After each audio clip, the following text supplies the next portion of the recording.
Hi friends, ಎಲ್ರಿಗೂ ಇವತ್ತಿನ NVN ಅಕಾಡೆಮಿಯ ಯೂಟ್ಯೂಬ್ ತರಗತಿಗೆ ತಮಗೆಲ್ಲ ಸ್ವಾಗತವನ್ನು ಬಯಸ್ತಾ, ತಾವೆಲ್ಲ ಈಗಾಗಲೇ TET ಪರೀಕ್ಷೆಯನ್ನು ಮುಗಿಸಿಕೊಂಡು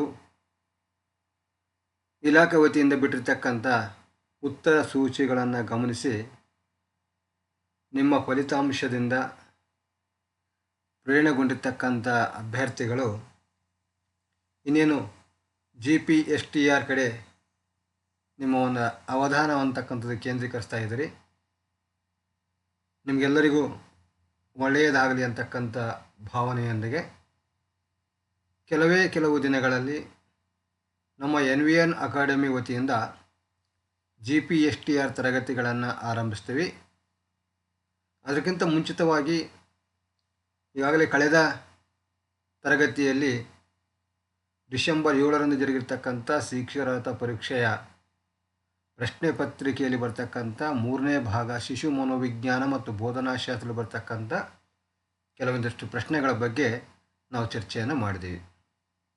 ಯಾಕೆ ಅಂತಂದರೆ ಈ ಪ್ರಶ್ನೆಗಳು ಭವಿಷ್ಯತ್ತಿನ ಪರೀಕ್ಷೆಗಳಿಗೆ ಉಪಯೋಗ ಆಗ್ತವೆ ಅಂತಕ್ಕಂಥದ್ದು. ಈಗಾಗಲೇ ಶಿಕ್ಷಕರ ಪರೀಕ್ಷೆ ಮುಗಿದಿದೆ, ಮತ್ತ್ಯಾಕೆ ಆ ಪರೀಕ್ಷೆಯ ಪ್ರಶ್ನೆಗಳನ್ನು ವಿಶ್ಲೇಷಣೆ ಮಾಡಬೇಕು ಅಂತಕ್ಕಂಥ ಭಾವನೆ ಏನಾದರೂ ನಮ್ಮಲ್ಲಿ ಬಂದಿದ್ದರೆ, ಇದೇ ಪ್ರಶ್ನೆ ಮತ್ತೊಂದು ಹೊಸ ರೂಪವನ್ನು ಪಡೆದುಕೊಂಡು ನಾಳೆ GPSTRನಲ್ಲಿ ಕೂಡ ಬರಬಹುದು. ನೋಡಿ, ಭಾಳಷ್ಟು ಗಮನವಹಿಸಿ ನೀವು. ಯಾಕೆ ಅಂತಂದರೆ GPSTRನಲ್ಲಿ ಶಿಶು ಮನೋವಿಜ್ಞಾನ ಮತ್ತು ಬೋಧನಾ ಕ್ರಮ ಅಂತಕ್ಕಂಥದ್ದು 50 ಅಂಕಗಳಿಗೆ ಪ್ರಶ್ನೆಗಳು ಬರ್ತವೆ. ಶಿಕ್ಷಕರ ಅರ್ಹತಾ ಪರೀಕ್ಷೆಯಲ್ಲಿ ಕೇವಲ 30 ಪ್ರಶ್ನೆಗಳಿದ್ದು 30 ಅಂಕಗಳಿಗೆ, ಆದರೆ GPSTRನಲ್ಲಿ 50 ಅಂಕಗಳು 50 ಪ್ರಶ್ನೆಗಳು ಬರ್ತಾ ಇದ್ದಾವೆ ಶಿಶು ಮನೋವಿಜ್ಞಾನ ಮತ್ತು ಬೋಧನಾ ಕ್ರಮ ಅಂತಕ್ಕಂಥ ವಿಷಯದಲ್ಲಿ. ಅದಕ್ಕೋಸ್ಕರವಾಗಿ ನೀವು ಅಲ್ಲಿ ಏನಾದರೂ ಫಲಿತಾಂಶದಲ್ಲಿ ಹೆಚ್ಚಿನ ಅಂಕಗಳನ್ನು ಪಡೆದುಕೊಳ್ಬೇಕು ಅಂತಕ್ಕಂಥ ಭಾವನೆ ನಿಮ್ಮಲ್ಲಿದ್ದರೆ, ಈ ಒಂದು ಶಿಶು ಮನೋವಿಜ್ಞಾನ ಮತ್ತು ಬೋಧನಾ ಕ್ರಮ ಅಂತಕ್ಕಂಥ ವಿಷಯದ ಜ್ಞಾನ ಬಹಳಷ್ಟು ಪ್ರಮುಖವಾಗಿ ಬೇಕಾಗುತ್ತೆ. ಅದಕ್ಕೋಸ್ಕರವಾಗಿ ಡಿಸೆಂಬರ್ 7ರಂದು ಜರುಗಿರ್ತಕ್ಕಂಥ ಶಿಕ್ಷಕರ ಅರ್ಹತಾ ಪರೀಕ್ಷೆಯ ಪ್ರಶ್ನೆ ಪತ್ರಿಕೆಯಲ್ಲಿ ಬಂದಿರತಕ್ಕಂಥ ಶಿಶು ಮನೋವಿಜ್ಞಾನ ಮತ್ತು ಬೋಧನಾ ಕ್ರಮ ಅಂತಕ್ಕಂಥ ಭಾಗದ ಪ್ರಶ್ನೆಗಳನ್ನು ಯಾಕೆ ವಿಶ್ಲೇಷಣೆ ಮಾಡ್ತಾ ಇದ್ದೀವಿ ಅಂತ ಕೇಳಿದಾಗ, ಇಲ್ಲಿರ್ತಕ್ಕಂಥ ಪ್ರಶ್ನೆಗಳು ಹೊಸ ರೂಪದೊಂದಿಗೆ ಭವಿಷ್ಯತ್ತಿನ ಪರೀಕ್ಷೆಯಲ್ಲಿ ಬರಬಹುದಾಗಿರ್ತಕ್ಕಂಥ ಸಂಭವನೀಯತೆಗಳು ಸಾಕಷ್ಟು ಇರ್ತವೆ. ಅದಕ್ಕೋಸ್ಕರವಾಗಿ ಈ ಪರೀಕ್ಷೆಯ ಪ್ರಶ್ನೆಗಳನ್ನು ಕೂಡ ನಾನು ಏನು ಮಾಡ್ತಾಯಿದ್ದೀನಿ ಅಂತ ಕೇಳಿದಾಗ, ನಮ್ಮ ಅಕಾಡೆಮಿ ವತಿಯಿಂದ ವಿಶ್ಲೇಷಣೆ ಮಾಡ್ತಕ್ಕಂಥ ಕೆಲಸವನ್ನು ಮಾಡ್ತಾಯಿದ್ದೀನಿ. ಅದಕ್ಕೋಸ್ಕರವಾಗಿ ತಮಗೆಲ್ಲರಿಗೂ ಇವತ್ತಿನ ಈ ಯೂಟ್ಯೂಬ್ ತರಗತಿಗೆ, ನಮ್ಮ NVN ಅಕಾಡೆಮಿಯ ಯೂಟ್ಯೂಬ್ ತರಗತಿಗೆ ಸ್ವಾಗತವನ್ನು ಬಯಸ್ತಾ ಇದ್ದೀನಿ. ಚೈಲ್ಡ್ ಸೈಕಾಲಜಿ ಆ್ಯಂಡ್ ಪೆಡಗೋಗಿ ಅಂತಕ್ಕಂಥ ವಿಷಯಕ್ಕೆ ಸಂಬಂಧಪಟ್ಟಂತೆ ಭಾಗ 3ರಲ್ಲಿ TET ಪರೀಕ್ಷೆಯಲ್ಲಿ ಮೊದಲೇ ಪಾರ್ಟ್ ಅಂತಕ್ಕಂಥದ್ದು ಸಾಮಾನ್ಯ ಕನ್ನಡ ಇತ್ತು, ಸೆಕೆಂಡ್ ಪಾರ್ಟ್ ಏನಂತಕ್ಕಂಥದ್ದು ಜನರಲ್ ಇಂಗ್ಲೀಷ್ ಇತ್ತು, ಥರ್ಡ್ ಪಾರ್ಟ್ ಅಂತಕ್ಕಂಥದ್ದು ಚೈಲ್ಡ್ ಸೈಕಾಲಜಿ ಆ್ಯಂಡ್ ಪೆಡಗೋಗಿ ಅಂತಕ್ಕಂಥ ವಿಷಯ ಅಂತಕ್ಕಂಥ ನೋಡಿದ್ವಿ, ಶಿಶು ಮನೋವಿಜ್ಞಾನ ಮತ್ತು ಬೋಧನಾ ಕ್ರಮ ಅಂತಕ್ಕಂಥದ್ದು. ಆ ಒಂದು 3ನೇ ಭಾಗದಲ್ಲಿ ಬರ್ತಕ್ಕಂಥ ಶಿಶು ಮನೋವಿಜ್ಞಾನ ಮತ್ತು ಬೋಧನಾ ಕ್ರಮ ಅಂತಕ್ಕಂಥ ವಿಷಯಕ್ಕೆ ಸಂಬಂಧಪಟ್ಟಂತೆ ಹಿಂದಿನ ತರಗತಿಯಲ್ಲಿ ಪಾರ್ಟ್ 1 ಅಂತ ತಿಳ್ಕೊಂಡು ಕೆಲವೊಂದಿಷ್ಟು ಪ್ರಶ್ನೆಗಳನ್ನು ನಾವೇನು ಮಾಡಿದ್ವಿ ಅಂತ ಕೇಳಿದಾಗ ವಿಶ್ಲೇಷಣೆ ಮಾಡ್ತಕ್ಕಂಥ ಕೆಲಸವನ್ನು ಮಾಡಿದ್ದೀವಿ. ಇವತ್ತು 2ನೇ ಪಾರ್ಟ್ 2 ಆಗಿ ಕೆಲವೊಂದಿಷ್ಟು ಪ್ರಶ್ನೆಗಳನ್ನು ಇವತ್ತಿನ ತರಗತಿಯಲ್ಲಿ ನಾನು ವಿಶ್ಲೇಷಣೆ ಮಾಡಲಿಕ್ಕೆ ಬಯಸ್ತಾ ಇದ್ದೀನಿ. ಅದಕ್ಕೋಸ್ಕರವಾಗಿ ತಮಗೆ ಮುಂಬರ್ತಕ್ಕಂಥ ಪರೀಕ್ಷೆಗಳಿಗೆ ಶುಭವನ್ನು ಕೋರ್ತಾ ಇವತ್ತು ಇನ್ನುಳಿದಿರ್ತಕ್ಕಂಥ ಪ್ರಶ್ನೆಗಳ ಕಡೆ ನಾನು ಸಾಗ್ತಾ ಇದ್ದೀನಿ. ಪ್ರಶ್ನೆ ಹೀಗಿದೆ ನೋಡಿ, ಕಳೆದ ತರಗತಿಯಲ್ಲಿ 10 ಪ್ರಶ್ನೆಗಳನ್ನು ನಾವೇನು ಮಾಡಿದ್ವಿ ಅಂತ ಕೇಳಿದಾಗ ವಿಶ್ಲೇಷಣೆ ಮಾಡಿದ್ದೀವಿ. 11ನೇ ಪ್ರಶ್ನೆ ನೋಡೋದಾಗಿದ್ದರೆ, ಸಮಗ್ರತೆಯಿಂದ ಭಾಗಗಳ ಕಡೆಗೆ ಎಂಬ ಬೋಧನೆಯ ಸೂತ್ರ ಇದರ ಅನ್ವಯಿಕತೆಯಾಗಿದೆ. ನೋಡಿ, ನಮ್ಮಲ್ಲಿ ಬೋಧನಾ ಸೂತ್ರಗಳದಾವೆ. ಯಾವ ಬೋಧನಾ ಸೂತ್ರಗಳು ಅಂತಂದಾಗ, ಮಕ್ಕಳನ್ನು ಅಥವಾ ಮಕ್ಕಳ ಕಲಿಕೆಯನ್ನು ಯಾವ ರೀತಿಯಾಗಿ ಮಾಡಬೇಕು ಅಂತಕ್ಕಂಥ ವಿಚಾರವನ್ನು ಮಾಡ್ತಕ್ಕಂಥ ಸಂದರ್ಭದಲ್ಲಿ, ಅಥವಾ ಮಕ್ಕಳಿಗೆ ಶಿಕ್ಷಕನಾದವನು ಜ್ಞಾನವನ್ನು ಯಾವುದೇ ವರ್ಗಾವಣೆ ಮಾಡಬೇಕು ಅಂತಕ್ಕಂಥ ವಿಚಾರ ಮಾಡ್ತಕ್ಕಂಥ ಸಂದರ್ಭದಲ್ಲಿ ಒಂದು ಮಾಧ್ಯಮವಾಗಿ ನಾವು ಏನು ಮಾಡ್ತೀವಿ ಅಂತ ಕೇಳಿದಾಗ ಬೋಧನೆಯ ಮಾಧ್ಯಮಗಳು ಅಥವಾ ಬೋಧನೆಯ ವಿಧಾನಗಳನ್ನು ಬಳಕೆ ಮಾಡ್ಕೋತಾ ಇದ್ದೀವಿ. ಆ ಮಾಧ್ಯಮವಾಗಿ ಬಳಕೆ ಮಾಡ್ಕೊಳ್ತಕ್ಕಂಥ ಬೋಧನೆ ಅಂತಕ್ಕಂಥದ್ದು ತನ್ನದೇ ಆಗಿರ್ತಕ್ಕಂಥ ಸೂತ್ರಗಳನ್ನು ಒಳಗೊಂಡಿದೆ. ಮೂರ್ತದಿಂದ ಅಮೂರ್ತದೆಡೆಗೆ ಅಂತ ಕರಿತೀವಿ, ಸಾಮಾನ್ಯತೆಯಿಂದ ನಿರ್ದಿಷ್ಟತೆಯೆಡೆಗೆ ಅಂತ ಕರಿತೀವಿ, ಸರಳತೆಯಿಂದ ಕಠಿಣತೆಯೆಡೆಗೆ ಅಂತ ಕರಿತೀವಿ. ಹಾಗೆ ಸಮಗ್ರತೆಯಿಂದ ಭಾಗಗಳ ಕಡೆಗೆ ಎಂಬ ಬೋಧನೆಯ ಸೂತ್ರ ಇದರ ಅನ್ವಯಿಕತೆಯಾಗಿದೆ.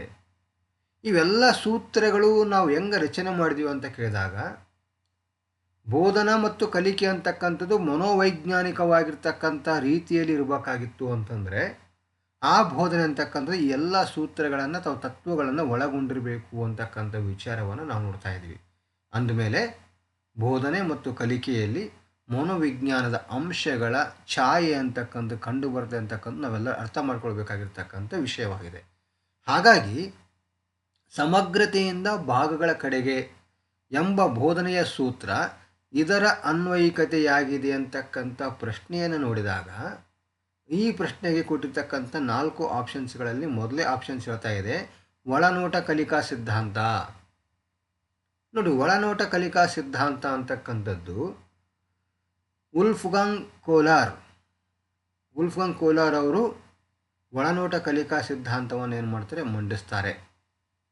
ಆ ಒಳನೋಟ ಕಲಿಕಾ ಸಿದ್ಧಾಂತದ ಪ್ರಕಾರ ಒಂದು ಸುಲ್ತಾನ್ ಎಂಬ ಚಿಂಪಾಂಜಿಯನ್ನು ಬಳಕೆ ಮಾಡಿಕೊಂಡು ಈ ಒಳನೋಟ ಕಲಿಕಾ ಸಿದ್ಧಾಂತ ಪ್ರಯೋಗವನ್ನು ಮಾಡ್ತಾರೆ. ಆ ಒಂದು ಪ್ರಯೋಗದ ಮೂಲಕ ಮಂಡನೆಯಾಗಿರ್ತಕ್ಕಂಥ ಸಿದ್ಧಾಂತ ಅಂತಕ್ಕಂಥದ್ದು ಒಂದು ಸನ್ನಿವೇಶದಲ್ಲಿರ್ತಕ್ಕಂಥ ಎಲ್ಲ ಅಂಶಗಳನ್ನು ಸಮಗ್ರವಾಗಿ ಗ್ರಹಿಸಿಕೊಳ್ಬೇಕಾಗಿದೆ. ಆ ಎಲ್ಲ ಅಂಶಗಳನ್ನು ಸಮಗ್ರವಾಗಿ ಗ್ರಹಿಸಿಕೊಂಡು ಎಲ್ಲ ಭಾಗಗಳ ಉಪಯೋಗಗಳನ್ನು ನಾವು ತಿಳ್ಕೊಳ್ಬೇಕಾಗಿದೆ ಅಂತಕ್ಕಂಥದ್ದು, ಅಥವಾ ಎಲ್ಲ ಅಂಶಗಳ ಉಪಯೋಗಗಳನ್ನು ಪಡೆದುಕೊಳ್ಬೇಕಾಗಿದೆ ಅಂತಕ್ಕಂಥದ್ದು. ಫಾರ್ ಎಕ್ಸಾಂಪಲ್, ಇವತ್ತು ತಮಗೆ ಆನ್ಲೈನ್ ತರಗತಿಗಳನ್ನು ನಡೆಸ್ತಾ ಇದ್ದೀನಿ, ಯೂಟ್ಯೂಬ್ ತರಗತಿಗಳನ್ನು ನಡೆಸ್ತಾ ಇದ್ದೀನಿ. ಈ ಯೂಟ್ಯೂಬ್ ತರಗತಿಗಳನ್ನು ನಡೆಸಬೇಕಾಗಿತ್ತು ಅಂತಂದರೆ ಇಲ್ಲಿ ಸಾಕಷ್ಟು ವಸ್ತುಗಳು ನಮಗೆ ಪ್ರಯೋಗಕ್ಕೆ ಬರ್ತಾ ಇದ್ದಾವೆ, ಉಪಯೋಗಕ್ಕೆ ಬರ್ತಾ ಇದ್ದಾವೆ ಅಥವಾ ಸಹಾಯಕ್ಕೆ ಬರ್ತಾ ಇದ್ದಾವೆ. ಫಾರ್ ಎಕ್ಸಾಂಪಲ್, ನಮಗೆ ಒಂದು ಸೆಲ್ ಫೋನ್ ಇದೆ, ಒಂದು ಸಿಸ್ಟಮ್ ಇದೆ, PC ಇದೆ. ಆ PC ಗೆ ಬೇಕಾಗಿರ್ತಕ್ಕಂಥ ಕೀಬೋರ್ಡ್ ಇದೆ, ಮಾನಿಟ್ರ್ ಇದೆ, CPU ಇದೆ, ಮೌಸ್ ಇದೆ. ಅದ್ರ ಜೊತೆಯಾಗಿ ಕೆಲವೊಂದಿಷ್ಟು ಸಾಫ್ಟ್ವೇರ್ಸ್ಗಳಿದ್ದಾವೆ, ಅಪ್ಲಿಕೇಶನ್ಸ್ಗಳಿದ್ದಾವೆ. ನೋಡಿ, ಇವೆಲ್ಲವನ್ನು ನಾವೇನು ಮಾಡ್ತಾ ಇದ್ದೀವಿ ಅಂತ ಕೇಳಿದಾಗ ಸಮಗ್ರವಾಗಿ ಇವೆಲ್ಲವನ್ನು ನೋಡ್ತಾ ಇದ್ದೀವಿ. ಇವೆಲ್ಲವೂ ಬೇರೆ ಬೇರೆ ಅಂತ ತಿಳ್ಕೊಂಡ್ಬಿಟ್ರೆ ಈ ಒಂದು ಯೂಟ್ಯೂಬ್ ತರಗತಿ ನಡೆಸಲಿಕ್ಕೆ ಏನಾಗ ಸಾಧ್ಯ ಆಗೋದಿಲ್ಲ. ಈ ಯೂಟ್ಯೂಬ್ ತರಗತಿ ರನ್ ಆಗಬೇಕಾಯ್ತಂತಂದರೆ ಇವೆಲ್ಲವೂ ಸೇರಿ ಸಮಗ್ರವಾಗಿ ನಾವು ಗ್ರಹಿಸ್ಕೊಳ್ಬೇಕು. ಇವೆಲ್ಲವ ಕೂಡೀಕರಣವಾದಾಗ ಮಾತ್ರ ಇವೆಲ್ಲ ಕೂಡಿಕೊಂಡು ಒಂದೇನೋ ಉಪಯೋಗಕ್ಕೆ ಬರ್ತಕ್ಕಂಥ ಹೊಸ ರೀತಿಯಾಗಿರ್ತಕ್ಕಂಥ ವಿಚಾರ ಮಾಡಲಿಕ್ಕೆ ಸಾಧ್ಯ ಆಗುತ್ತೆ ಅಂತಕ್ಕಂಥ ಒಂದು ಒಳನೋಟ ಅಂತಕ್ಕಂಥ ನಮ್ಮಲ್ಲಿ ಮೂಡಿದಾಗ ಈ ಸಮಗ್ರವಾಗಿರ್ತಕ್ಕಂಥ ಎಲ್ಲ ಅಂಶಗಳನ್ನು ಕೂಡಿಸಿಕೊಂಡು ಗ್ರಹಿಕೆ ಮಾಡಿಕೊಂಡಾಗ, ಸಮಗ್ರವಾಗಿರ್ತಕ್ಕಂಥ ಭಾವದಿಂದ ಗ್ರಹಿಸಿಕೊಂಡಾಗ ಪ್ರತಿಯೊಂದು ಭಾಗಗಳು ನಮಗೇನಾಗ್ತಾವೆ ಅಂತ ಕೇಳಿದಾಗ ಉಪಯೋಗಕ್ಕೆ ಬರ್ತವೆ. ಅದಕ್ಕೋಸ್ಕರವಾಗಿ ಆ ಪ್ರತಿಯೊಂದು ಭಾಗಗಳ ಉಪಯೋಗವನ್ನು ತಿಳಿದುಕೊಂಡು ಆ ಎಲ್ಲ ಉಪಯೋಗವನ್ನು ಪಡೆದುಕೊಳ್ಳೋದ್ರ ಮೂಲಕ ಒಂದು ಹೊಸ ರೀತಿಯಾಗಿರ್ತಕ್ಕಂಥ ಸನ್ನಿವೇಶವನ್ನು ನಿರ್ಮಾಣ ಮಾಡಲಿಕ್ಕೆ ಏನಾಗುತ್ತೆ, ಸಾಧ್ಯ ಆಗುತ್ತೆ. ಇದು ಒಳನೋಟ ಕಲಿಕಾ ಸಿದ್ಧಾಂತದ ತಿರುಳು. ಅದಕ್ಕೋಸ್ಕರವಾಗಿ ಪ್ರತಿಯೊಂದು ಸನ್ನಿವೇಶವನ್ನು ಸಮಗ್ರವಾಗಿ ನಾವು ಗ್ರಹಿಸ್ಕೊಳ್ಬೇಕು.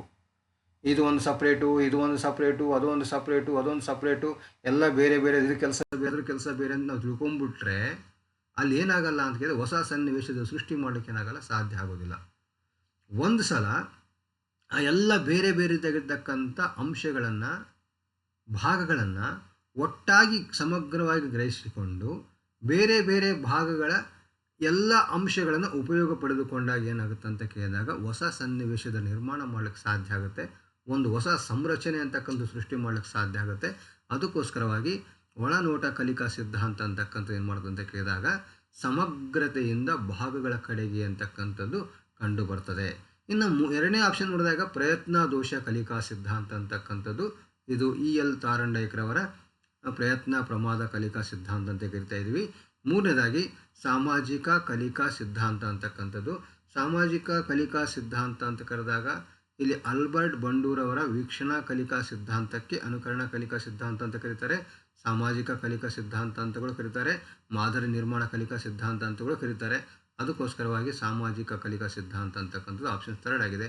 ಇನ್ನು ಆಪ್ಷನ್ಸ್ 4 ಕ್ರಿಯಾ ಪ್ರಸೂತ ಸಿದ್ಧಾಂತ ಅಂತಕ್ಕಂಥದ್ದು BF ಸ್ಕಿನ್ನರ್ ಅವರ ಕ್ರಿಯಾಜನ್ಯ ಅನುಬಂಧನ ಕಲಿಕಾ ಸಿದ್ಧಾಂತಕ್ಕೆ ಕ್ರಿಯಾ ಪ್ರಸೂತ ಸಿದ್ಧಾಂತ ಅಂತ ಕರೀತಾರೆ. ಆದರೆ ನಮ್ಮ ಪ್ರಶ್ನೆ ಇರತಕ್ಕಂಥದ್ದು ಸಮಗ್ರತೆಯಿಂದ ಭಾಗಗಳ ಕಡೆಗೆ ಎಂಬ ಬೋಧನೆಯ ಸೂತ್ರ ಇದರ ಅನ್ವಯಿಕತೆಯಾಗಿದೆ ಅಂತಕ್ಕಂಥ ಪ್ರಶ್ನೆ ಇರೋದ್ರಿಂದ ಇದಕ್ಕೆ ಸರಿಯಾಗಿರ್ತಕ್ಕಂಥ ಆನ್ಸರ್ ಅಂತ ಕೇಳಿದಾಗ ಆಪ್ಷನ್ಸ್ 1 ಒಳನೋಟ ಕಲಿಕಾ ಸಿದ್ಧಾಂತ ಅಂತಕ್ಕಂಥದ್ದು. ನೆಕ್ಸ್ಟ್ ಪ್ರಶ್ನೆ ನೋಡಿ, ಮಾನವ ವಿಕಾಸದಲ್ಲಿ ನಾಯಕ ಆರಾಧನೆ ಅವಧಿ. ಮಾನವನ ವಿಕಾಸದಲ್ಲಿ ನಾಯಕ ಆರಾಧನೆ ಅವಧಿ ಅಂತಂದಾಗ ಇದು ಮಾನವನ ವಿಕಾಸ, ಬೆಳವಣಿಗೆ ಮತ್ತು ವಿಕಾಸದ ಹಂತಗಳಲ್ಲಿ ಬರ್ತಕ್ಕಂಥ ಪ್ರಶ್ನೆಯಾಗಿದೆ. ಮಾನವನ ಬೆಳವಣಿಗೆ ಮತ್ತು ವಿಕಾಸದಲ್ಲಿ ಪ್ರಮುಖವಾಗಿ 4 ರೀತಿಯಾಗಿರ್ತಕ್ಕಂಥ ಹಂತಗಳನ್ನು ನಾವು ನೋಡ್ತಾ ಇದ್ದೀವಿ. ಅರ್ನೆಸ್ಟ್ ಜೋನ್ಸ್ ಅವರ ಪ್ರಕಾರ ಸಾಮಾನ್ಯವಾಗಿ 4 ಹಂತಗಳು ಬರ್ತವೆ ಬೆಳವಣಿಗೆ ಮತ್ತು ವಿಕಾಸದಲ್ಲಿ. ಅದು ಯಾವುದಂತ ಕೇಳಿದಾಗ ಮೊದಲನೇದಾಗಿ ಶೈಶವಾವಸ್ಥೆ ಅಂತ ಕರಿತೀವಿ, ಎರಡನೇದಾಗಿ ಬಾಲ್ಯಾವಸ್ಥೆ ಅಂತ ಕರಿತೀವಿ, ಮೂರನೇದಾಗಿ ತಾರುಣ್ಯಾವಸ್ಥೆ ಅಂತ ಕರಿತೀವಿ, ನಾಲ್ಕನೇದಾಗಿ ಪ್ರೌಢಾವಸ್ಥೆ ಅಂತ ಕರಿತೀವಿ. ಯಾರ ಪ್ರಕಾರ ಅಂತ ಕೇಳಿದಾಗ ಅರ್ನೆಸ್ಟ್ ಜೋನ್ಸ್ ಅವರ ಪ್ರಕಾರ. ಆ 4 ಬೆಳವಣಿಗೆ ಮತ್ತು ವಿಕಾಸದ ಹಂತಗಳನ್ನು ಎಲಿಜಬೆತ್ ಹರ್ಲ್ಯಾಕ್ರವ್ರು ಏನು ಮಾಡ್ತಾರೆ ಅಂತ ಕೇಳಿದಾಗ ಅಧ್ಯಯನದ ಅನುಕೂಲಕ್ಕೋಸ್ಕರವಾಗಿ 11 ಭಾಗಗಳಾಗಿ ಏನು ಮಾಡ್ತಾರೆ ಅಂತ ಕೇಳಿದಾಗ ವಿಂಗಡಿಸ್ತಾರೆ. ಆ 11 ಭಾಗಗಳಾಗಿ ವಿಂಗಡಿಸಿದಾಗ ಅಲ್ಲೇನು ಕಂಡು ಬರ್ತಾವಂತ ಕೇಳಿದಾಗ ಇರ್ತಕ್ಕಂಥ 4 ಹಂತಗಳಲ್ಲೇ ಮತ್ತೆ ಏನಾಗುತ್ತಾವಂತ ಭಾಗಗಳಾಗಿ ಕಂಡು ಬರ್ತಾ ಇದ್ದಾವೆ. ಅದಕ್ಕೋಸ್ಕರವಾಗಿ ನಮ್ಮ ಆಪ್ಷನ್ಸ್ಗಳಲ್ಲಿ ಏನಂತ ಕೇಳಿದಾಗ ಆಪ್ಷನ್ಸ್ 1 ಪೂರ್ವ ಬಾಲ್ಯಾವಸ್ಥೆ, ಆಪ್ಷನ್ಸ್ 2 ಉತ್ತರ ಬಾಲ್ಯಾವಸ್ಥೆ. ನೋಡಿ, ಸಾಮಾನ್ಯವಾಗಿ ಗಮನಿಸಿದಾಗಿದ್ದರೆ ನಾವು ಬಾಲ್ಯಾವಸ್ಥೆ ಅಂತ ಕರೆದು ಬಿಡ್ತೀವಿ. ಅದು ಉತ್ತರ ಬಾಲ್ಯಾವಸ್ಥೆ ಪೂರ್ವ ಬಾಲ್ಯಾವಸ್ಥೆ ಡಿವೈಡ್ ಮಾಡಲ್ಲ. ಹಾಗಾಗಿ ಇಲ್ಲಿ ಪೂರ್ವ ಬಾಲ್ಯಾವಸ್ಥೆನೇ ಇದೆ ಮತ್ತು ಉತ್ತರ ಬಾಲ್ಯಾವಸ್ಥೆನೇ ಇದೆ. ಮೂರನೇದಾಗಿ ತಾರುಣ್ಯಾವಸ್ಥೆ ಇದೆ, ನಾಲ್ಕನೇದಾಗಿ ಶೈಶವಾವಸ್ಥೆ ಇದೆ. ಆದರೆ ಮಾನವ ವಿಕಾಸದಲ್ಲಿ ನಾಯಕ ಆರಾಧನೆಯ ಅವಧಿ, ಒಬ್ಬ ನಾಯಕನನ್ನು ಆರಾಧಿಸ್ತಕ್ಕಂಥ ಪೂಜೆ ಮಾಡ್ತಕ್ಕಂಥ ಅವಧಿ ಯಾವುದು, ಯಾವ ಹಂತದಲ್ಲಿ ಅಂತ ಕೇಳಿದಾಗ ನಾವು ಕ್ಲಿಯರ್ ಆಗಿ ಏನಾಗಬೇಕಂತ ಕೇಳಿದಾಗ ಯಾವ್ಯಾವ ಹಂತದಲ್ಲಿರ್ತಕ್ಕಂಥ ಮಗುವಿನ ವಯಸ್ಸು ಏನು ಅಂತಕ್ಕಂಥ ಗಮನಿಸಬೇಕಾಗತ್ತೆ. ಪೂರ್ವ ಬಾಲ್ಯಾವಸ್ಥೆ ಇರ್ತಕ್ಕಂಥ ಮಗುವಿನ ವಯಸ್ಸು 2 ರಿಂದ 5 ವರ್ಷ. ಈ 2 ರಿಂದ 5 ವರ್ಷ ಇರ್ತಕ್ಕಂಥ ಮಗುವಿನಲ್ಲಿ ನಾಯಕ ಆರಾಧನೆ ಅಂತಕ್ಕಂಥ ಕಂಡುಕೊಳ್ಳಲಿಕ್ಕೆ ಏನಾಗ ಸಾಧ್ಯ ಇಲ್ಲ.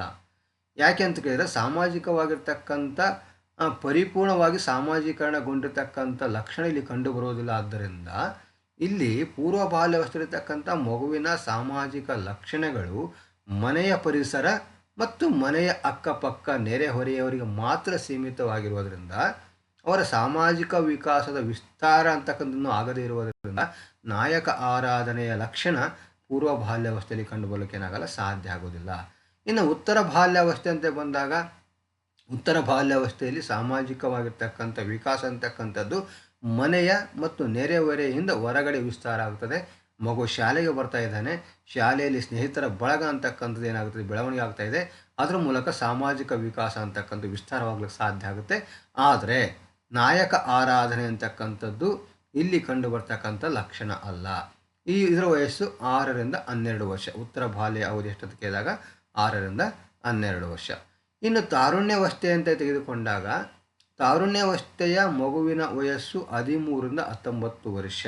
ಈ 13 ರಿಂದ 19 ವರ್ಷದಲ್ಲಿರ್ತಕ್ಕಂಥ ಮಕ್ಕಳಲ್ಲಿ ಕಂಡು ಬರ್ತಕ್ಕಂಥ ಸಾಮಾಜಿಕ ಲಕ್ಷಣಗಳಲ್ಲಿ ಒಂದು ಅಂಶ ಅಂತ ಕೇಳಿದಾಗ ಅದು ನಾಯಕ ಆರಾಧನೆ ಅಂತಕ್ಕಂಥದ್ದು. ಯಾಕೆ ಅಂತ ಕೇಳಿದಾಗ ಈ ಹಂತದಲ್ಲಿರ್ತಕ್ಕಂಥ ಮಕ್ಕಳು ತಮಗೆ ಯಾರು ಆದರ್ಶವಾಗಿ ಕಾಣ್ತಾರೆ, ತಮಗೆ ಯಾರು ಮಾದರಿಯಾಗಿ ಕಾಣ್ತಾರೆ ಅಂಥವರನ್ನು ತಮ್ಮ ನಾಯಕ ಅಂತೇಳಿ ಏನು ಮಾಡ್ತಾರೆ ಅಂತ ಭಾವಿಸ್ತಕ್ಕಂಥ ಸಾಮಾಜಿಕವಾಗಿರ್ತಕ್ಕಂಥ ಭಾವನೆ ಎಲ್ಲಿ ಕಂಡು ಬರ್ತದೆ ಅಂತ ಕೇಳಿದಾಗ ತಾರುಣ್ಯಾವಸ್ಥೆಯಲ್ಲಿ ಕಂಡು ಬರ್ತದೆ.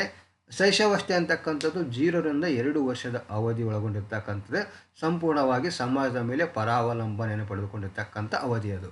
ಅದಕ್ಕೋಸ್ಕರವಾಗಿ ಈ ಪ್ರಶ್ನೆಗೆ ಮಾನವ ವಿಕಾಸದಲ್ಲಿ ನಾಯಕ ಆರಾಧನೆ ಅವಧಿ ಅಂತ ಕೇಳಿದಾಗ ಆಪ್ಷನ್ಸ್ 3 ತಾರುಣ್ಯಾವಸ್ಥೆ ಅಂತಕ್ಕಂಥ ಏನಾಗುತ್ತೆ ಇಲ್ಲಿ ಸರಿಯಾಗಿರ್ತಕ್ಕಂಥ ಆನ್ಸರ್ ಅಂತೇಳಿ ನಾವು ಇಲ್ಲಿ ಗಮನಿಸಬೇಕಾಗುತ್ತೆ. ನೆಕ್ಸ್ಟ್ ಪ್ರಶ್ನೆ ಹೀಗಿದೆ, ವ್ಯಕ್ತಿಗಳು ವಿರುದ್ಧ ಲಿಂಗದ ಸದಸ್ಯರ ಒಡನಾಟವನ್ನು ಬಯಸುವ ಹಂತ. ನೋಡಿ, ವ್ಯಕ್ತಿಗಳು ವಿರುದ್ಧ ಲಿಂಗದ ಸದಸ್ಯರ ಒಡನಾಟ ಬಯಸುವ ಹಂತ. ವಿರುದ್ಧ ಲಿಂಗ ಅಂತಂದರೆ ಬಾಲಕಿಯಾಗಿದ್ದರೆ ಬಾಲಕರ ಒಡನಾಟವನ್ನು ಬಯಸ್ತಾಳೆ, ಬಾಲಕ ಆಗಿದ್ದರೆ ಬಾಲಕಿಯ ಒಡನಾಟವನ್ನು ಬಯಸ್ತಕ್ಕಂಥ ಹಂತ ಯಾವುದು ಅಂತಕ್ಕಂಥದ್ದು. ಪೂರ್ವ ಬಾಲ್ಯಾವಸ್ಥೆ ಅಂತಕ್ಕಂಥದ್ದು ಆಪ್ಷನ್ಸ್ 1 ಇದೆ. ಈ ಪೂರ್ವ ಬಾಲ್ಯಾವಸ್ಥೆಯ ಅವಧಿ ನಾವು ಈಗಾಗಲೇ ಗಮನಿಸಿದ್ದೀವಿ 2ರಿಂದ 5 ವರ್ಷ. ಈ 2ರಿಂದ 5 ವರ್ಷದ ಸಂದರ್ಭದಲ್ಲಿ ಮಕ್ಕಳಿಗೆ ಲಿಂಗದ ಕುರಿತಾಗಿರ್ತಕ್ಕಂಥ ಸಾಮಾನ್ಯ ಜ್ಞಾನ ಇಲ್ಲದೇ ಇರುವುದರಿಂದ ಇಲ್ಲಿ ವಿರುದ್ಧ ಲಿಂಗದ ಸದಸ್ಯರ ಒಡನಾಟ ಅಂತಕ್ಕಂಥ ಕಂಡುಬರಲಿಕ್ಕೆ ಏನಾಗಲ್ಲ, ಸಾಧ್ಯ ಇಲ್ಲ. ಅದಕ್ಕೋಸ್ಕರವಾಗಿ ಪೂರ್ವ ಬಾಲ್ಯಾವಸ್ಥೆ ಅಂತಕ್ಕಂಥ ಸರಿಯಾಗಿರ್ತಕ್ಕಂಥ ಆನ್ಸರ್ ಆಗಲಿಕ್ಕೆ ಸಾಧ್ಯ ಇಲ್ಲ.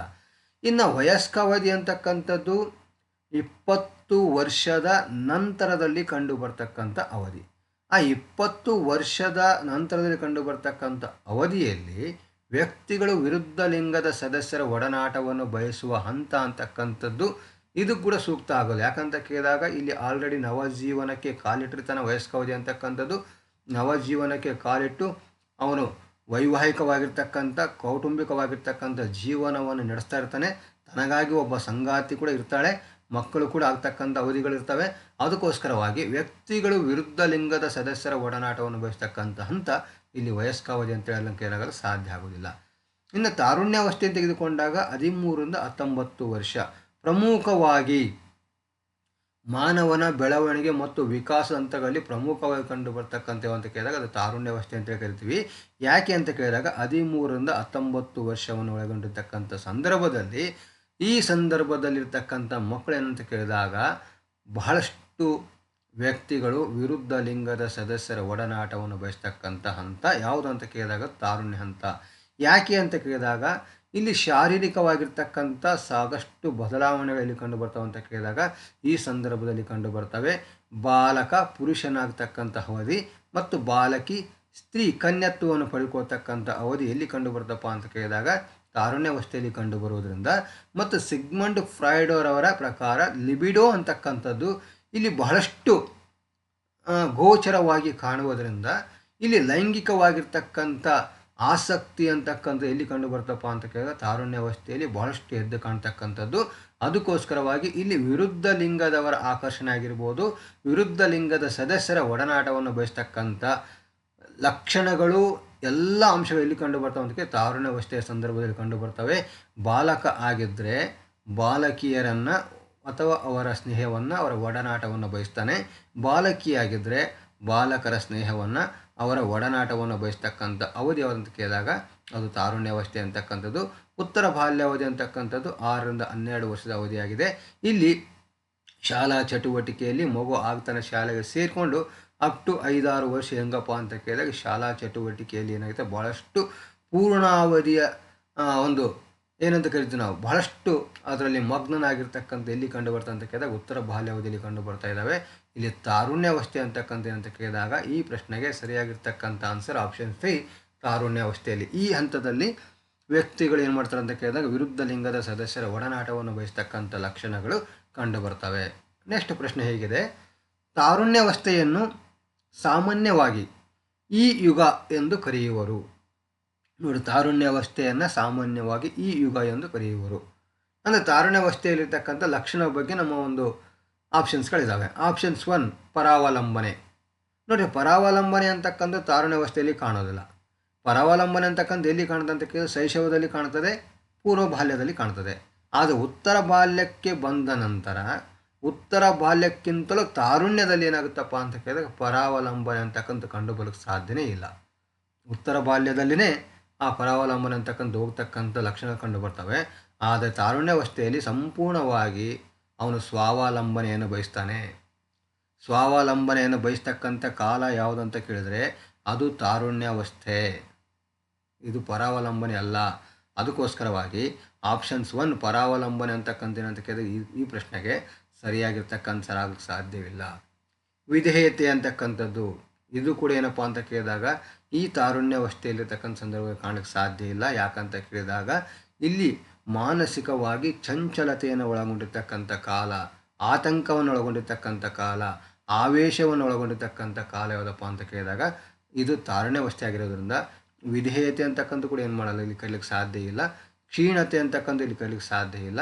ಆದರ್ಶಗಳು ಅಂತಕ್ಕಂಥದ್ದು ಆಪ್ಷನ್ಸ್ 4 ಇದೆಯಲ್ಲ, ಆದರ್ಶಗಳು ಅಂತಕ್ಕಂಥದ್ದು ಇದು ಆದರ್ಶಗಳ ಕಾಲ ಅಂತ ಕರಿಬೋದು. ಯಾಕಂತ ಕೇಳಿದಾಗ ಅಂತಂದರೆ ಇದು ನಾಯಕ ಆರಾಧನೆಯ ಕಾಲ ಅಂತ ಕರಿತೀವಿ, ನಾಯಕ ಪೂಜೆ ಕಾಲ ಅಂತ ಕರಿತೀವಿ. ಯಾರನ್ನ ನಾಯಕನನ್ನಾಗಿ ತಾರುಣ್ಯಾವಸ್ಥೆಯ ಮಕ್ಕಳು ಆಯ್ಕೆ ಮಾಡಿಕೊಳ್ತಾರ ಅಂತ ಕೇಳಿದಾಗ ತಮಗೆ ಯಾವ ವ್ಯಕ್ತಿ ಆದರ್ಶವಾಗಿ ಕಾಣ್ತಾನೋ, ತಮಗೆ ಯಾವ ವ್ಯಕ್ತಿ ಮಾದರಿಯಾಗಿ ಕಾಣ್ತಾನೋ ಆ ವ್ಯಕ್ತಿಯನ್ನು ನಾಯಕ ಅಂತೇಳಿ ಆರಾಧಿಸ್ತಕ್ಕಂಥ ಕಾಲ ತಾರುಣ್ಯಾವಸ್ಥೆ ಆಗೋದ್ರಿಂದ ಆ ನಾಯಕನನ್ನು ತಮ್ಮ ಆದರ್ಶವಾಗಿ ಆ ತಾರುಣ್ಯಾವಸ್ಥೆಯ ಮಕ್ಕಳು ನಂಬುವುದರಿಂದ ಈ ಒಂದು ಹಂತಕ್ಕೇನಂತ ಕರೀತಾರೆ ಅಂತ ಕೇಳಿದಾಗ ಆದರ್ಶಗಳ ಕಾಲ ಅಥವಾ ಆದರ್ಶಗಳ ಯುಗ ಅಂತ ಕರೀಲಿಕ್ಕೆ ಏನಾಗುತ್ತೆ, ಇಲ್ಲಿ ಸಾಧ್ಯ ಆಗುತ್ತೆ. ಅದಕ್ಕೋಸ್ಕರವಾಗಿ ಆಪ್ಷನ್ಸ್ 4 ಇಲ್ಲಿ 3 ಅಂತ 3 ಅಂತಾಗಿದೆ. ಆಪ್ಷನ್ಸ್ 4 ಏನಂತ ಕೇಳಿದಾಗ ಆದರ್ಶಗಳು ಅಂತಕ್ಕಂಥ ಸರಿಯಾಗಿರ್ತಕ್ಕಂಥ ಆನ್ಸರ್ ಆಗುತ್ತೆ. ನೆಕ್ಸ್ಟ್ ಪ್ರಶ್ನೆ ಹೀಗಿದೆ, ಮಕ್ಕಳು ತಮ್ಮ ಕೂಟ ವಯಸ್ಸಿಗೆ ಪ್ರವೇಶಿಸುವುದು. ನೋಡಿ, ಮಕ್ಕಳು ತಮ್ಮ ಕೂಟ ವಯಸ್ಸಿಗೆ ಪ್ರವೇಶಿಸುವುದು ಯಾವಾಗ ಅಂತ ಕೇಳ್ತಾ ಇದ್ದಾರೆ. ಆಪ್ಷನ್ಸ್ 1 ಹೇಳ್ತಾ ಇದೆ ಪೂರ್ವ ಬಾಲ್ಯಾವಸ್ಥೆ, ಆಪ್ಷನ್ಸ್ 2 ಹೇಳ್ತಾ ಇದೆ ಉತ್ತರ ಬಾಲ್ಯಾವಸ್ಥೆ, ಆಪ್ಷನ್ಸ್ 3 ಹೇಳ್ತಾ ಇದೆ ತಾರುಣ್ಯಾವಸ್ಥೆ, ಆಪ್ಷನ್ಸ್ 4 ಹೇಳ್ತಾ ಇದೆ ವಯಸ್ಕಾವಧಿ. ಯಾವ ಸಂದರ್ಭದಲ್ಲಿ ಮಕ್ಕಳು ತಮ್ಮ ಕೂಟ ವಯಸ್ಸಿಗೆ ಪ್ರವೇಶವನ್ನು ಮಾಡ್ತಾರೆ? ಪೂರ್ವ ಬಾಲ್ಯಾವಸ್ಥೆಯನ್ನು ತೆಗೆದುಕೊಂಡಾಗ 2 ರಿಂದ 5 ವರ್ಷದತಕ್ಕಂಥ ಮಗು, ಆ 2 ರಿಂದ 5 ವರ್ಷದತಕ್ಕಂಥ ಮಗುವಿನ ವಿಕಾಸದ ಹಂತವನ್ನು ಪೂರ್ವ ಬಾಲ್ಯ ಅಂತ ಕರಿತೀವಿ. ಆ ಪೂರ್ವ ಬಾಲ್ಯದಲ್ಲಿರ್ತಕ್ಕಂಥ ಮಕ್ಕಳಿಗೆ ಶಾಲಾ ಪೂರ್ವ ಹಂತ ಅಂತ ಕರೀತಾರೆ, ಕೂಟ ಪೂರ್ವ ಹಂತ ಅಂತ ಕರೀತಾರೆ, ಕುತೂಹಲಭರಿತವಾಗಿ ಪ್ರಶ್ನಿಸುವ ಕಾಲ ಅಂತ ಕರೀತಾರೆ, ಕುತೂಹಲದ ಕಾಲ ಅಂತ ಕರೀತಾರೆ. ಹೀಗೆ ಕೂಟ ಪೂರ್ವ ಕಾಲ. ಯಾಕೆ ಕೂಟ ಪೂರ್ವ ಅಂದರೆ ಇನ್ನು ಕೂಟಗಳನ್ನು ಕಟ್ಟಿಕೊಳ್ತಕ್ಕಂಥ ಮಾನಸಿಕ ಭಾವನೆಗಳು, ಮಾನಸಿಕವಾಗಿರ್ತಕ್ಕಂಥ ಸಿದ್ಧತೆ ಅಂತಕ್ಕಂಥ ಯಾರಲ್ಲಿ ಅಂತ ಕೇಳಿದಾಗ ಪೂರ್ವ ಬಾಲ್ಯಾವಸ್ಥೆಯಲ್ಲಿರ್ತಕ್ಕಂಥ ಮಕ್ಕಳಲ್ಲಿ ಇಲ್ಲ. ಅದಕ್ಕೋಸ್ಕರವಾಗಿ ಮತ್ತು ಅಷ್ಟು ಸಾಮಾಜಿಕ ವಿಕಾಸದ ವಿಸ್ತರಣೆ ಕೂಡ ಅಷ್ಟಿಲ್ಲ. ಅದಕ್ಕೋಸ್ಕರವಾಗಿ ಪೂರ್ವ ಬಾಲ್ಯಾವಸ್ಥೆಯಲ್ಲಿ ಏನಿಲ್ಲ ಅಂತ ಕೇಳಿದಾಗ ಕೂಟಗಳು ಕಟ್ಟಿಕೊಳ್ತಕ್ಕಂಥ ಸಂದರ್ಭಗಳು ಕಾಣುವುದಿಲ್ಲ. 2ನೇ ಆಪ್ಷನ್ಸ್ ಹೋಗೋದಾಗಿದ್ದರೆ ಉತ್ತರ ಬಾಲ್ಯಾವಸ್ಥೆ. ಈ ಉತ್ತರ ಬಾಲ್ಯಾವಸ್ಥೆಯ ಅವಧಿ 6 ರಿಂದ 12 ವರ್ಷ. ಆ 6 ರಿಂದ 12 ವರ್ಷ ಇರತಕ್ಕಂಥ ಮಕ್ಕಳು ತಮ್ಮ ಸಾಮಾಜಿಕ ಪರಿಸರವನ್ನು ಮನೆ ಮತ್ತು ನೆರೆಹೊರೆಯಿಂದ ಶಾಲೆಯವರೆಗೆ ಏನಾಗುತ್ತೆ ಅಂತ ವಿಸ್ತಾರವಾಗುತ್ತದೆ. ಯಾವಾಗ ಸಾಮಾಜಿಕ ಪರಿಸರ ಶಾಲೆಯವರೆಗೆ ವಿಸ್ತಾರವಾಗ್ತದೋ ಗೆಳೆಯರ ಬಳಗ ಅಂತಕ್ಕಂಥ ವಿಸ್ತಾರಗೊಳ್ತದೆ. ಆ ಗೆಳೆಯರ ಬಳಗ ಅಂತಕ್ಕಂಥ ವಿಸ್ತಾರವಾದಾಗ ಕೂಟಗಳು ಅಂತಕ್ಕಂಥವು ಏನಾಗುತ್ತವೆ ಅಲ್ಲಿ ನಿರ್ಮಾಣವಾಗುತ್ತವೆ ಅಥವಾ ರಚನೆ ಆಗುತ್ತವೆ ಅಂತಕ್ಕಂಥ ನಾವಲ್ಲಿ ಗಮನಿಸಬೇಕಾಗುತ್ತೆ. ಅದಕ್ಕೋಸ್ಕರವಾಗಿ ಮಕ್ಕಳು ತಮ್ಮ ಕೂಟ ವಯಸ್ಸಿಗೆ ಪ್ರವೇಶಿಸುವುದು ಯಾವಾಗ ಅಂತ ಕೇಳಿದಾಗ ಆಪ್ಷನ್ಸ್ 2 ಉತ್ತರ ಬಾಲ್ಯಾವಸ್ಥೆ. ತಾರುಣ್ಯಾವಸ್ಥೆಯಲ್ಲಿ ಅಂತಕ್ಕಂಥ ಗ್ಯಾಂಗ್ ಏಜ್ ಅಂತ ಕರಿತಾ ಇದ್ವಿ. ಅಲ್ಲಿ ಕೆಲವೊಂದಿಷ್ಟು ಬೇರೆ ರೀತಿಯಾಗಿರ್ತಕ್ಕಂಥ ಉದ್ದೇಶಗಳು ಹೊಂದತಕ್ಕಂಥ ಗ್ಯಾಂಗ್ಗಳು ಕಂಡು ಬರ್ತವೆ. ಆದರೆ ವಯಸ್ಕಾವಧಿ ಏನಾಗಲ್ಲ ಅಂತ ಕೇಳಿದ್ರೆ ಈ ರೀತಿಯಾಗಿರ್ತಕ್ಕಂಥ ಲಕ್ಷಣ ಕಂಡು ಬರೋದಿಲ್ಲ. ಅದಕ್ಕೋಸ್ಕರವಾಗಿ ಮಕ್ಕಳು ತಮ್ಮ ಕೂಟ ವಯಸ್ಸಿಗೆ ಪ್ರವೇಶ ಮಾಡೋದು ಯಾವಾಗ ಅಂತ ಪ್ರಶ್ನೆ ಇರೋದರಿಂದ ಅದಕ್ಕೆ ಸರಿಯಾಗಿರ್ತಕ್ಕಂಥ ಆನ್ಸರ್ ಅಂತ ಕೇಳಿದಾಗ ಉತ್ತರ ಬಾಲ್ಯಾವಸ್ಥೆ ಅಂತಕ್ಕಂಥದ್ದು. ಹೀಗೆ ಮನೋವಿಜ್ಞಾನದಲ್ಲಿ ಬರ್ತಕ್ಕಂಥ ಶಿಶು ಮನೋವಿಜ್ಞಾನ ಮತ್ತು ಬೋಧನಾ ಕ್ರಮ ಅಂತಕ್ಕಂಥ ಪರಿಕಲ್ಪನೆಗೆ ಸಂಬಂಧಪಟ್ಟಂತೆ ಮತ್ತು ಮುಂದಿನ ತರಗತಿಯಲ್ಲಿ ಅಥವಾ ಮುಂದಿನ ವಿಡಿಯೋದಲ್ಲಿ ಇನ್ನು ಹೆಚ್ಚಿನ ಪ್ರಶ್ನೆಗಳ ಬಗ್ಗೆ ನಾವು ವಿಶ್ಲೇಷಣೆ ಅಂತಕ್ಕಂಥ ಮಾಡೋಣ ಅಂತ. ಇನ್ನು ತಾವು ನಮ್ಮ NVN ಅಕಾಡೆಮಿಯ ಯೂಟ್ಯೂಬ್ ಚಾನಲ್ಗೆ ಸಬ್ಸ್ಕ್ರೈಬ್ ಆಗಿಲ್ಲ ಅಂತಂದರೆ ಎಲ್ಲರೂ ಸಬ್ಸ್ಕ್ರೈಬ್ ಮಾಡ್ಕೊಳ್ಬೇಕು ಮತ್ತು ಕೆಳಗಡೆ ಕಾಣ್ತಕ್ಕಂಥ ಬೆಲ್ ಐಕಾನನ್ನು ಕ್ಲಿಕ್ ಮಾಡೋದ್ರ ಮುಖಾಂತರ ನಮ್ಮ ಯೂಟ್ಯೂಬ್ ಚಾನಲ್ನ ಮುಂದಿನ ವಿಡಿಯೋಗಳನ್ನು ನೋಟಿಫಿಕೇಷನ್ ಪಡೆದುಕೊಳ್ಳೋಕ್ಕೆ ಸಾಧ್ಯ ಆಗುತ್ತೆ. ಮತ್ತು ಮುಂದಿನ ತರಗತಿಯಲ್ಲಿ ನಾವು ಸಿಗೋಣ. ಅಲ್ಲಿವರೆಗೂ ಎಲ್ಲರಿಗೂ ಧನ್ಯವಾದಗಳು.